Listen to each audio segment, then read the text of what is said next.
இப்போ நம்ம புளியோதரை பொடி எப்படி செய்யறதுங்கிறத நம்ம பார்க்க போகிறோம். அதுக்கு தேவையான பொருளை முதல்ல நம்ம எடுத்து வச்சுக்கலாம். முதல்ல ஒரு 150 கிராம் தனியா, 150 கிராம் தனியா, ஒரு 50 கிராம் மிளகாய், ஒரு 100 கிராம் புளி, ஒரு ஒரு ஒரு டேபிள் ஸ்பூன் வெந்தயம், ஒரு டேபிள் ஸ்பூன் மிளகு, ஒரு டேபிள் ஸ்பூன் ஜீரகம், ஒரு 2 டேபிள் ஸ்பூன் உளுந்தம்பருப்பு, ஒரு 4 டேபிள் ஸ்பூன் கடலைப்பருப்பு. இந்த பொருள் எல்லாம் நம்ம தேவையான பொருளெல்லாம் நம்ம முதல்ல இப்போ எடுத்து வச்சுக்கலாம். எடுத்து வச்சுட்டு இதை நம்ம தனித்தனியாக நம்ம வறுத்து எடுத்துக்கலாம். சரி, நான் ஒரு கேள்வி கேட்குறேன். இப்போ நிறையா பேர் இந்த மாதிரி புளியோதரை அப்படி பண்ணுறது அப்படின்லாம் சொல்கிறாங்க. ஆனால் உங்களில் என்ன உங்கள் ஸ்பெஷலில் நீங்கள் என்ன சொல்கிறீங்க? உங்கள் ஸ்டைல் இதுவா? என்னுடைய பாரம்பரிய முறை, எனக்கு எங்கள் பெரியவங்க சொல்லி கொடுத்த முறையில் நான் செய்கிறேன். ஓகே ஓகே ஓகே நான் செய்கிறேன். இதெல்லாம் பூண்டு கிண்டு இதெல்லாம் நான் எதையுமே நான் கலக்க மாட்டேன். கலக்காத பாரம்பரிய முறையில் நான் செய்கிறேன். ஓகே ஓகே ஓகே ஓகே முதல்ல நம்ம ஒரு வானிலை போட்டுண்டு அதில் கொஞ்சம் எண்ணெயை விட்டுக்கணும். விட்டுண்டு இந்த பெருங்காயத்தை முதல்ல பொரித்து எடுத்துக்கணும்.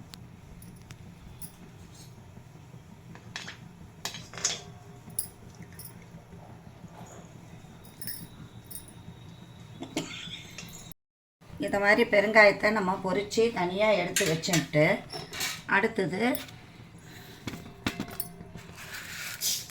உளுந்தம்பருப்பு, கடலைப்பருப்பு,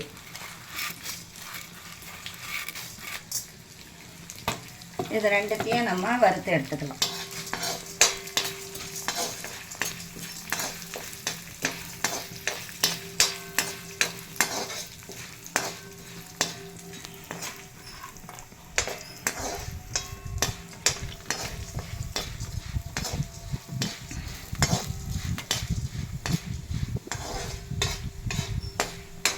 இது போல் பாதி வறுப்படும் பொழுது நம்ம மிளகாய் வத்தலை சேர்த்துக்கலாம்.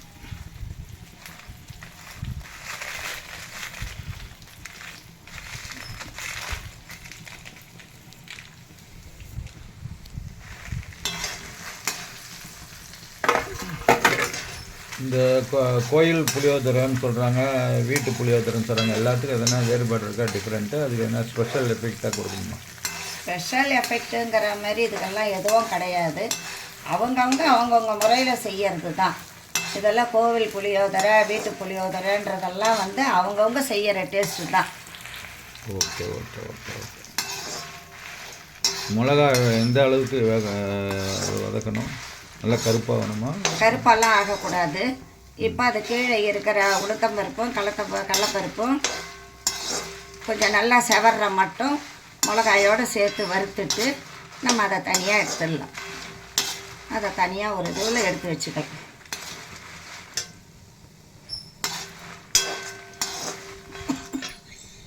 மிளகாய், இந்த கடலைப்பருப்பு, உளுத்தம்பருப்பு இதெல்லாம் வறுத்து வச்சுட்டோம். இப்போ மிளகு, ஜீரகம் எல்லாத்தையும் வறுத்து வச்சுட்டோம். இப்போ என்ன செய்ய போகிறோம்? கொஞ்சம் எண்ணெய் விட்டுக்கணும். எண்ணெய் விட்டுன்ட்டு இந்த புளியை கொஞ்சம் எண்ணெயில் கொஞ்சம் பொரித்து எடுத்துக்கணும்.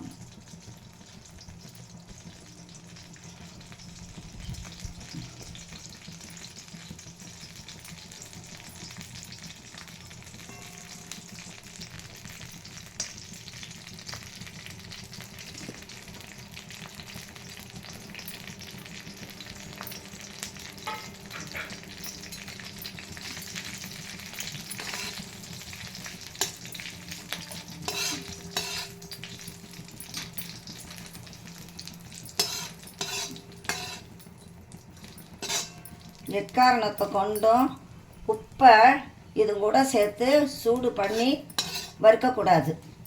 ஏன்னா அது சூடுபட்ட உடனே உப்புக்கு நீத்து போகிற தன்மை உண்டு. அதனால் பருப்பெல்லாம் கூட எல்லாமே அப்படியே நமுத்த மாதிரி ஆகிடும். அதனால் நம்ம கடைசியில் மட்டும்தான் அந்த உப்பை கலந்துக்கணும். ஆனால் எல்லாத்தையும் தனித்தனியாக வறுத்து தனித்தனியாக இதை மாதிரி வறுத்துண்டு புளியை இந்த மாதிரி கொஞ்சம் எண்ணெய் விட்டு இந்த மாதிரி தனித்தனியாக அப்படி உதிராக போட்டு நல்லா வறுத்து எடுத்துக்கணும். புளியை அதுக்கு அதுமாரி இது பண்ணுறீங்க? புளியை வந்து நம்ம புளிக்காய்ச்சல் பண்ணும்போது அதை கரைச்சி கொட்டி பண்ணுவோம். சரி. பட் இதில் நம்ம கரைச்சி கொட்டி நம்ம தண்ணியே சேர்க்காத நம்ம பொடின்னு பண்ணுறதுனால இதையும் நம்ம வறுத்து நுட்டோம்னா கெட்டு போகாத இருக்கும். அந்த பருப்பு அந்த தனியா எல்லா மசாலா பொருளோட சேர்ந்து இருக்கும், சேர்ந்த மாதிரி இருக்கும் புளிப்பெல்லாம்.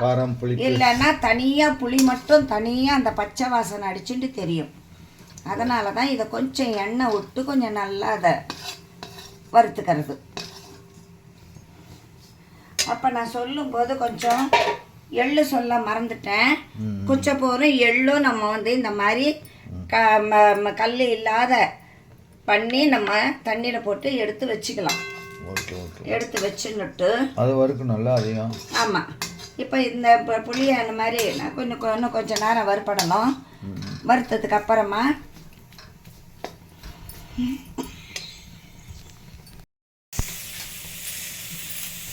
அதே மாதிரியே எள்ளையும் வறுத்துடலாம்.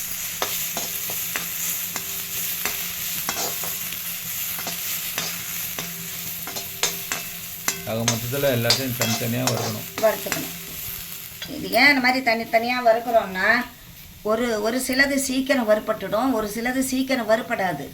அது வறுப்படும் போது அது வந்து காந்தி போயிடும், வாசனை வந்துடும். அதனால தான் வந்து தனித்தனியாக நம்ம வறுத்து எடுத்துக்கிறோம். இந்த டேஸ்ட் மாறிடும். அதனால தான் தனித்தனியாக வறுத்து எடுத்துக்கணும். சின்ன மெல்லிசான பொருள் சீக்கிரம் வறுப்பட்டுடும். மிளகு ஜீரகங்கள்லாம் வந்து ரொம்ப வறுக்கக்கூடாது, கொஞ்சம் சூடு ஏறினாலே நம்ம எடுத்துடணும். இந்த இப்போ எள்ளு நம்ம இந்த மாதிரி தண்ணியில் போட்டு போடுறதுனால கொஞ்சம் வறுப்படுறதுக்கு கொஞ்சம் லேட் ஆகும். அந்த தண்ணி பண்டத்தோடு நம்ம வந்து தனியாவெல்லாம் போடக்கூடாது. அது வறுப்பட்டதுக்கு அப்புறம்தான் தனியாவை போட முடியும். நம்ம தனியாவை போட்டு வறுத்துக்கலாம்.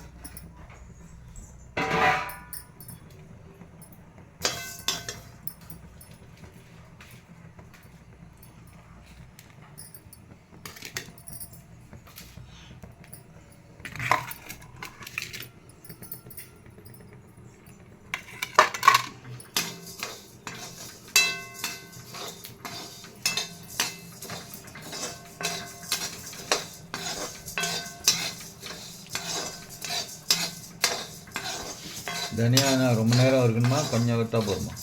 தனியாலாம் கொஞ்சம் மெல்லிசான பொருள்ன்றதுனால சீக்கிரம் வறுபட்டுடும். அதனால் ரொம்ப நேரமும் வறுக்கணுன்றது அவசியமே கிடையாது.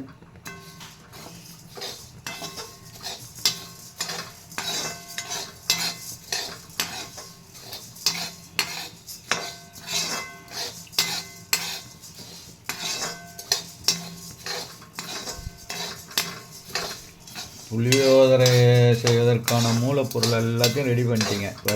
எல்லாத்தையும் வறுத்து நம்ம வச்சுட்டு இது எல்லாத்தையும் நம்ம என்ன பண்ணோம், ஒன்றா போட்டு பொடி பண்ணிக்கணும். மிக்சியில் போட்டு நல்லா பொடி பண்ணி அரைச்சி எல்லாத்தையும் எடுத்து வச்சுக்கணும். சால்ட்டு வந்து வறுக்கணுமா, அப்படியே போட்டுக்கலாம்? சால்ட்டு வறுக்கக்கூடாது. சால்ட்டை கடைசியில் தான் வந்து நம்ம கலந்து பவுடரோடு கலந்து நம்ம எடுத்து வச்சுக்கணும். சில வீடியோஸ்லாம் நான் பார்த்துருக்குறேன், அந்த சால்ட்டை கூட போட்டு இது பண்ணுறாங்க. இல்லை, வறுக்கக்கூடாது. வறுத்தாக்கா அது சால்ட்டு வந்து நீர்த்து போயிடும். சூடுபட்ட உடனேவே அது வந்து நீர்த்து போயிடுதுனாக்கா மிச்ச பொருள் எல்லாம் வந்து நமுத்து போயிடும். ஓகே. அதனால் அந்த சால்ட்டை வந்து வறுக்கக்கூடாது, உப்பை வந்து வறுக்கக்கூடாது. நம்ம வேணும்னா வந்து உங்களுக்கு அப்படி இதுவாக இருந்ததுன்னா எல்லாத்தையும் நம்ம அரைச்சிட்டு கடைசியில் அரைச்சிட்டு உப்பையும் போட்டு ஒரு சுற்றி அரைச்சி எடுத்துன்னுட்டு வச்சுக்கலாம். ஆனால் உப்பை போட்டு வறுக்கக்கூடாது.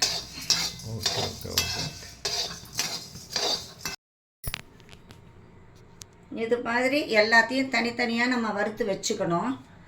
தனியா நல்லா வாசனை வருது பாருங்கள், வறுபட்ட வாசனை வருது பாருங்கள், தனியா வாசனை. அதனால் இந்த நல்லா வாசனை வர மாதிரி வறுத்துக்கணும்.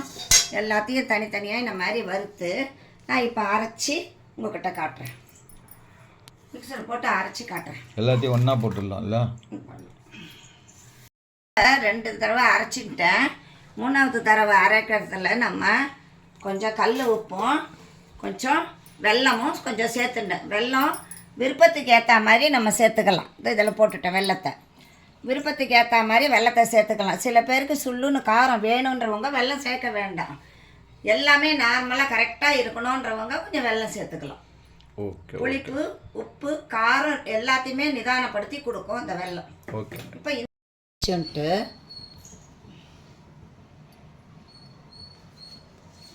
இப்போ நம்ம வாணலியை போட்டுக்கணும். வாணலியில் ஒரு 3 ஸ்பூனு நல்லெண்ணெய் விட்டுக்கணும்.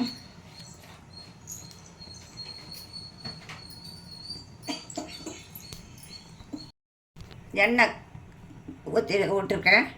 எண்ணெய் காஞ்ச உடனே கடுகு, கொஞ்சம் மஞ்சத்தூள்,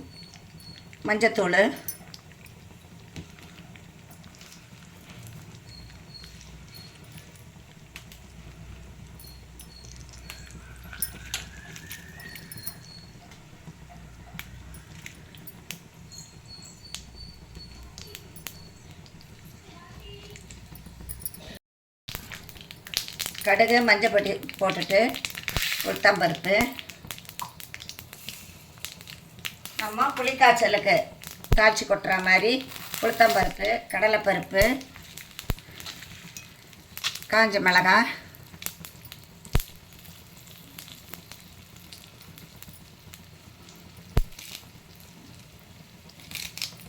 கருவேப்பிலை,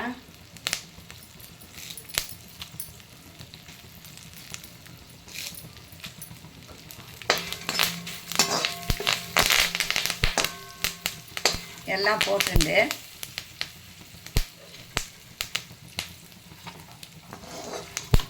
கொஞ்சம் எல்லாம் செவந்த உடனே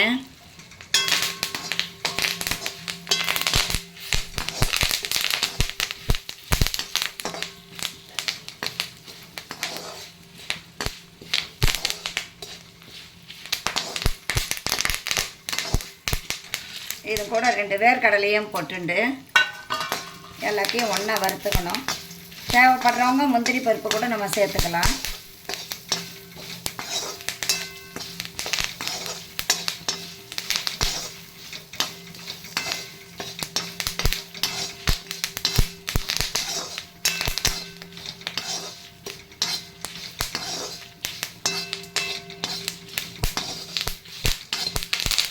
முந்திரி பருப்பும் அதோட போட்டு இது கூட முந்திரி பருப்பையும் சேர்த்து இந்த மாதிரி பொரிச்சிக்கலாம். வேர்க்கடலை மாதிரி இல்லைன்னா வெறும் வேர்க்கடலை மட்டும் கூட நம்ம பண்ணிக்கலாம். நம்மளுடைய விருப்பம் தான். இது நல்லா நல்லா கடலை பருப்பு கருகெல்லாம் கூடாது. கருகினா காந்த வாசனை வந்துடும். கருகக்கூடாது. செவந்தெடுத்து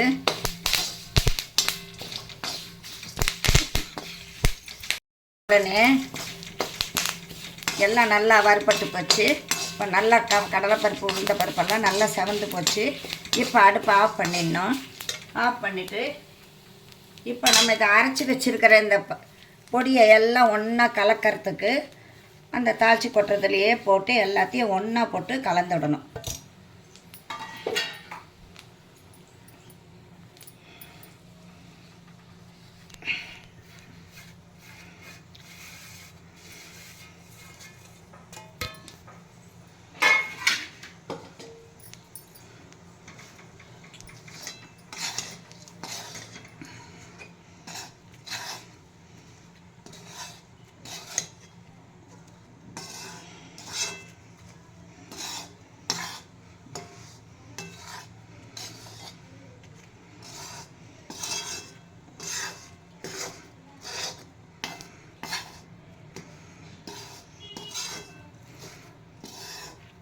இப்போ நீங்கள்லாம் விரும்புகிற மாதிரி நீங்கள் கோவில் புளியோதரை மாதிரி விரும்பினா நான் கலந்தீங்கன்னாக்கா அந்த டேஸ்ட் இருக்கும். நல்லா சாதம் போட்டு கலரி நம்ம எங்கன்னா வெளியில் போகிறோன்னா கூட இந்த பொடியை மட்டும் கையில் எடுத்துகிட்டு போயிட்டோமான்னா சாதம் கொண்டு எங்கேன்னா வச்சுட்டா கூட நம்ம போட்டு சாப்பிட்டுக்கலாம். நல்லா கிறிஸ்பியாக மொறுமொறுன்னு இருக்கும். நல்ல சுவையான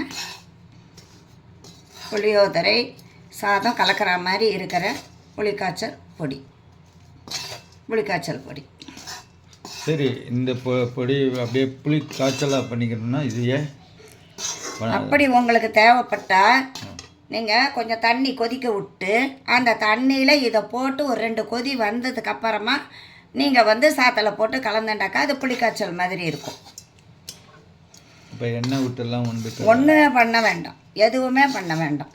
எண்ணெய் எல்லாமே இதில் இருக்கிற எண்ணெயே போதும். சாத்தில் மட்டும் நம்ம கலக்கும்போது எண்ணெய் தேவைப்பட்டால் நல்லெண்ணெய் விட்டுக்கலாம். ஓகே. இப்போ டேஸ்ட் பண்ணுறதுக்கு ரெடியாக இருக்கா? தாராளமாக வாயில் போட்டு பாருங்கள்.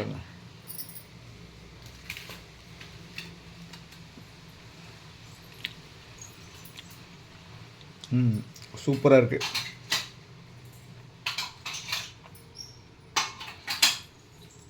சுவையான புளியோதரை பொடி செய்வது எப்படி என்பது இவ்வளோ நேரம் பார்த்தீங்க.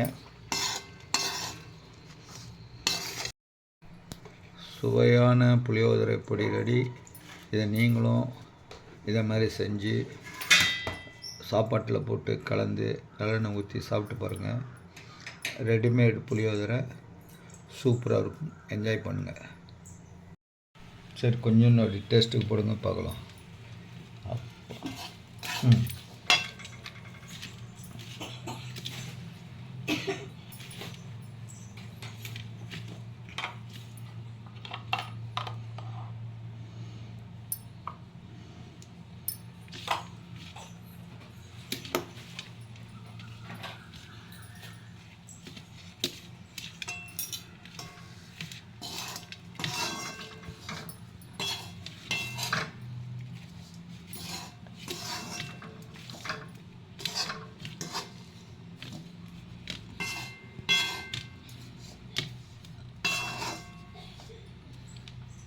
கொஞ்சம் சாப்பிட்டு பார்க்கலாம்.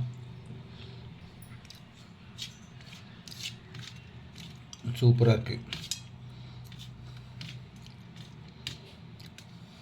நீங்களும் இந்த மாதிரி புளியோதரை பொடி செஞ்சு பார்த்து இந்த மாதிரி அர்ஜென்ட்டுக்கும் சரி எந்த நேரத்துலையும் இந்த புளியோதரை பொடி உங்களுக்கு கை கொடுக்கும்.